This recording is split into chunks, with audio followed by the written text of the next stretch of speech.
At some point in 2012, became very interested in opening my own concept and created the concept of Diego's. We were thinking about a name and we couldn't think about anything. I said, how about Diego? How about we call it Diego's? To keep it with the family. He's my godson and my nephew. I thought it was gonna be a good lot.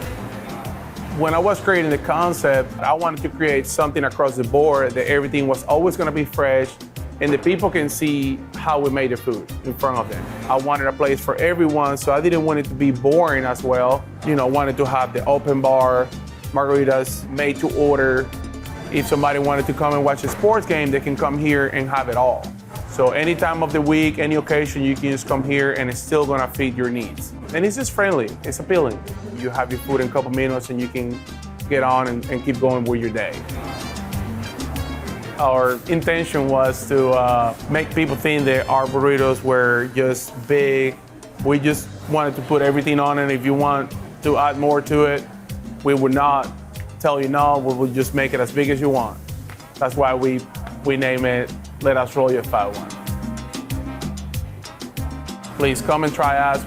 We are locally and family owned. We have 2 locations, Front Beach Road and Thomas Drive. See why everybody's talking about it.